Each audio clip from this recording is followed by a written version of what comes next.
Video like जरूर कर लीजिए और ऐसे वीडियो लगातार फ्री में पाने के लिए चैनल को तुरंत सब्सक्राइब कर लीजिए और बेल आइकन को जरूर टैप कर लीजिए ताकि आगे भी सारे वीडियो आपको मिलते रहे। यूट्यूब में फॉलो करते हैं तो प्लीज ये वाला फ्री टेलीग्राम चैनल जरूर ज्वाइन कर लीजिएगा। सारे नोटिफिकेशन सारे अपडेट यहीं पे आते हैं, ध्यान रखिए। Hello everyone, welcome to study for civil services. I am Ichchha Mishra और ये हमारे यूपीपीसीएस मेंस की मोस्ट इंपॉर्टेंट क्वेश्चंस की सीरीज चल रही है। ये हमारी सीरीज बाइलिंगुअल है। अगर आप हिंदी मीडियम के हो या इंग्लिश मीडियम के, दोनों लोग ही इससे बेनिफिट ले सकते हैं। एंड इसको स्टार्ट करने से पहले मैं आपको बताना चाहूँगी कि आप हमारे पेड ग्रुप से जुड़ सकते हैं। साथ में यूपीपीसीएस के द्वारा कंडक्ट कराए जा रहे एग्जाम्स जैसे कि पीसीएस, आरओए, आरओ, बीईओ, इन सभी के लिए क्रैश कोर्सेज अवेलेबल हैं। इनको ज्वाइन कर आप आसानी से सिलेक्शन प्राप्त कर सकते हैं। इसके अलावा यूकेपीएससी, बीपीएससी और एचसीएस जैसे एग्जाम्स के लिए भी क्रैश कोर्सेज अवेलेबल हैं। आप इनका भी लाभ प्राप्त कर सकते हैं और इनसे संबंधित अधिक जानकारी आपको गिवन नंबर्स पर मिल जाएगी।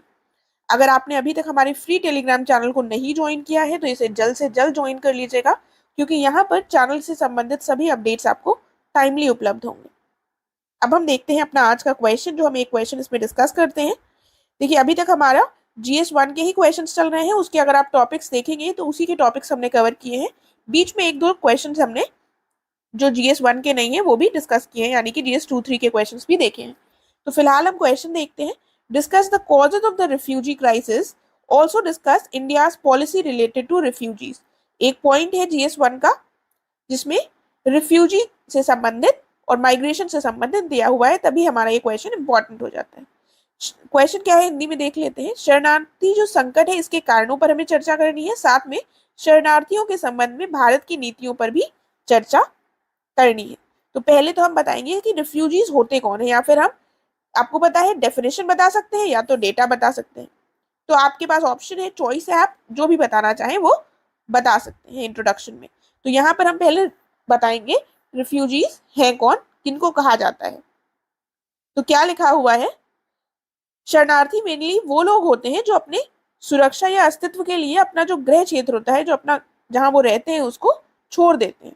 और आमतौर पर लोग युद्ध, उत्पीड़न, प्राकृतिक आपदाओं या फिर जलवायु परिवर्तन जैसे कारणों से ही शरणार्थी बनते हैं।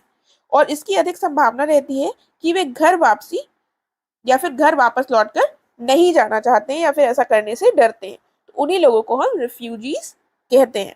देखिए, ये बेसिक सा टर्म है। रिफ्यूजी का मतलब आपको पता होगा, लेकिन अगर आपसे कोई डेफिनेशन के लिए कहेगा तो शायद आप ना लिख पाए, क्योंकि आसान से टर्म्स की डेफिनेशन हम इंस्टेंटली नहीं बना पाते हैं। इसीलिए आपको ये डेफिनेशन थोड़ी याद रखनी होगी। और यहाँ पर आप कोई चाहे तो डेटा भी ऐड कर सकते हैं। ये हमारा इंट्रोडक्शन हो गया। अब मेन बॉडी पार्ट में हम कॉजेस डिस्कस करेंगे और उसके बाद हम डिस्कस करेंगे इंडिया की पॉलिसी रिफ्यूजीज के संबंध में। तो कारण देख लेते हैं पहले। कारण क्या हो गया, युद्ध और संघर्ष यानी वॉर एंड कॉन्फ्लिक्ट्स। दुनिया भर में हम देखते हैं कि जबरन प्रवास होता है, यानी कि फोर्स्ड माइग्रेशन होता है। इसके लिए संघर्ष सबसे बड़ा रीजन होता है। वेस्ट एशिया, अफ्रीका और साउथ अमेरिका में हम देखते हैं संघर्ष और उनसे जुड़ी बहुत सारी गतिविधियों के कारण हिंसा होती है और लोगों को अपना घर छोड़ना पड़ता है। और इसके उदाहरण, एग्जाम्पल्स आपको पता है, एग्जाम्पल देने से हमारा जो आंसर है वो और इफेक्टिव हो जाता है। इसलिए आपको एग्जाम्पल देना है और रीसेंट एग्जाम्पल होगा उतना ही अच्छा होगा। जैसे रशिया यूक्रेन वॉर चल रहा है, रूस यूक्रेन युद्ध, आपको पता है इसके कारण बहुत सारे लोग यूक्रेन से चले गए हैं और दूसरे देशों में रिफ्यूजीज के रूप में रह रहे हैं। इसके साथ ही म्यांमार का रोहिंग्या संकट, रोहिंग्यास बहुत सारे इंडिया और बांग्लादेश में आकर रहने लगे, तो ये भी एक एग्जाम्पल हो गया। फिर हम देखते हैं दूसरा क्या हो गया, परसिक्यूशन यानी कि उत्पीड़न। तो इसमें उत्पीड़न कई प्रकार के हो सकते हैं जो शरणार्थी संकट का कारण बनते हैं, जैसे कि इसमें जाति, सामाजिक, धार्मिक और राजनीतिक उत्पीड़न होता है। धार्मिक उत्पीड़न के कारण धार्मिक शरणार्थी बनते हैं और ये लगभग हर जगह मौजूद हमें दिखाई पड़ता है। एग्जाम्पल हम क्या दे सकते हैं, दलाई लामा का। इनके ऊपर ये तिब्बत से आकर कहाँ पर बस गए थे, इंडिया में बस गए हैं। ठीक है, तो एग्जाम्पल हम इनका यहाँ पर दे सकते हैं। परसिक्यूशन के कारण ही ये एक धार्मिक शरणार्थी बन गए हैं भारत में। उसके बाद हम देखते हैं अगला कारण, जलवायु परिवर्तन। जलवायु परिवर्तन के संकट के कारण भी रिफ्यूजीज की समस्या हमको दिखाई दे रही है।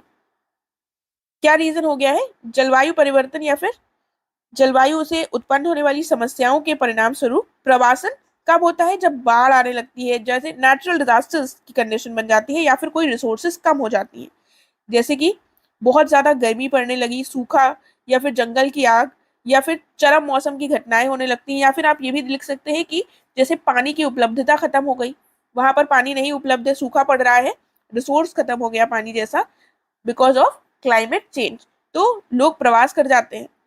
इसके साथ साथ धीमी गति से होने वाली जलवायु चुनौतियां, जैसे कि धीमी गति से कौन कौन सी हो रही हैं, जैसे कि समुद्र जल जो है वो बढ़ता जा रहा है, और कई सारे आपको एग्जाम्पल्स पता है, कई सारे ऐसे शहर हैं जिनके आगे आने वाले समय में डूबने की भी आशंका जताई जा रही है। इसके अलावा जल के संकट के कारण लोग अपना घर छोड़ देते हैं, जो मैंने आपको ऑलरेडी बता दिया। एग्जाम्पल में आप बता सकते हैं कि हॉर्न ऑफ अफ्रीका के जो देश हैं, ये पिछले कई वर्षों से भयंकर सूखे का सामना कर रहे हैं, जिसके कारण हजारों लोग पलायन कर चुके हैं। अब यहाँ पर ये पॉइंट आता है कि हॉर्न ऑफ अफ्रीका के देश कौन कौन से हैं, तो वो भी देख लेते हैं कौन कौन से देश इसमें शामिल हैं। तो बेसिकली आप जब अफ्रीका का मैप देखेंगे, तो इस वाले नॉर्थ ईस्ट वाला जो पार्ट है अफ्रीका का, वहां पर 4 कंट्रीज हैं। यहाँ पर हो गया जैसे सोमालिया, ये जिबूती, इरिट्रिया, और ये वाला जो पार्ट है ये है इथियोपिया। तो ये 4 कंट्रीज को कहा जाता है हॉर्न ऑफ अफ्रीका। ये आपके प्रीलिम्स पॉइंट ऑफ व्यू से इंपॉर्टेंट चीज है, याद रखिएगा। कौन कौन से देश हो गए हैं फिर से बता देती हूँ, सोमालिया, जिबूती, इरिट्रिया और इथियोपिया। तो यहाँ पर जलवायु परिवर्तन के कारण हम देख रहे हैं कई समय से सूखा पड़ रहा है और लोग पलायन कर चुके हैं। अगला कारण क्या है? वायलेशन ऑफ ह्यूमन राइट्स, यानी कि मानवाधिकारों का उल्लंघन। कई देशों में हम देखते हैं कि जो भी अमीर और पावरफुल लोग हैं, इनके हाथों से मानवाधिकार का गंभीर उल्लंघन होता है, और जिसके परिणाम स्वरूप जो बेचारे इससे प्रभावित होते हैं वो क्या करते हैं, वो प्रवासन कर जाते हैं। और ये लोग जो होते हैं ये लालच के कारण, सत्ता के पद के लालच के कारण, भ्रष्टाचार और सत्ता से प्रेरित होकर ऐसा करते हैं। ऐसे देशों के जो गरीब नागरिक हैं वो अक्सर अमीर और शक्तिशाली देशों के द्वारा उत्पीड़ित होते हैं, और वो दूसरे देशों में क्या कर जाते हैं, पलायन। तो ये हमारा एक रीजन ये हो गया। उसके बाद हम देखते हैं रीजंस और कॉजेस हमने देख लिए हैं, अब हम इंडिया की क्या रिफ्यूजी पॉलिसी है वो देखते हैं।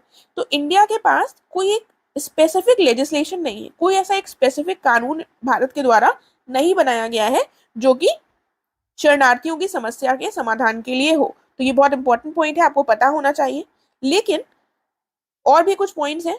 एक 1951 में शरणार्थी सम्मेलन हुआ था, और 1967 में एक प्रोटोकॉल आया था, और भारत ने उसका भी कोई भी प्रोटोकॉल का पार्टी नहीं बना है, ना तो 1951 वाले ना तो 1967 वाले, इन दोनों में ही भारत ने पार्टिसिपेट नहीं किया।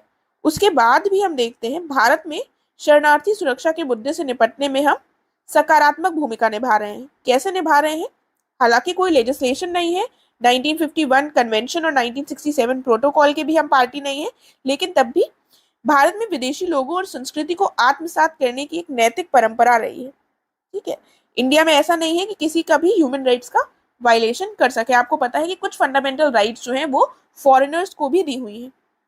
वही हम देखेंगे।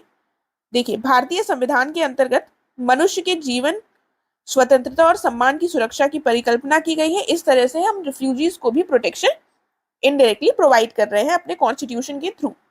साथ में अनुच्छेद 21 जो है, इसमें गैर वापसी का अधिकार शामिल है, यानी कि ये एक अंतरराष्ट्रीय कानून का सिद्धांत है। इसके अंतर्गत क्या है कि उत्पीड़न के कारण यदि कोई व्यक्ति अपना मूल देश छोड़कर आएगा तो उसको हम फोर्सफुली वापस जाने के लिए नहीं कह सकते। ये आर्टिकल 21 के अंतर्गत ये राइट ऑफ नॉन रिफाउलमेंट है। ठीक है, तो ये इंपॉर्टेंट पॉइंट है। इसके बाद ये हमने इंडिया की पॉलिसी देखी। अब हम देखेंगे वे फॉरवर्ड कि अनुसरण योग्य कदम क्या है वो देख लेते हैं।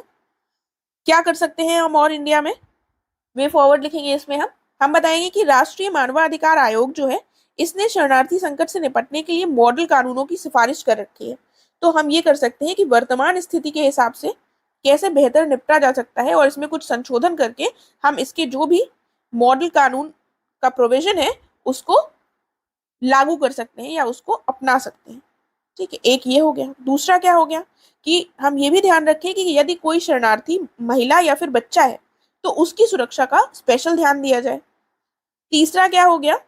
तीसरे पॉइंट में हम क्या लिख सकते हैं कि घरेलू कानून का निर्माण करके हम पड़ोसी देशों से पलायन करने वाले जो शरणार्थी हैं उनसे निपटने में भी जैसे नॉर्थ ईस्ट इंडिया में आप देख सकते हैं कि नॉर्थ ईस्ट इंडिया में असम जैसे जो जगहें हैं वहां पर नेबरिंग कंट्रीज से जो शरणार्थी आ रहे हैं उनके कारण काफी ज्यादा समस्या उत्पन्न हो रही है। तो आपको पता है कि अगर हम एक डोमेस्टिक लेजिस्लेशन लाएंगे तो इनकी समस्या से भी निजात पाया जा सकता है। तो इसके साथ हमारा आज का ये क्वेश्चन का डिस्कशन कंप्लीट हो गया है। आई होप आपको अच्छा लगा होगा। अब हम अपने नेक्स्ट वीडियो में मिलेंगे। अगर आपको कोई भी क्वेरी या क्वेश्चन है तो आप कमेंट करके पूछ सकते हैं, मैं प्रयास करूंगी उसका उत्तर देने का। Thank you so much.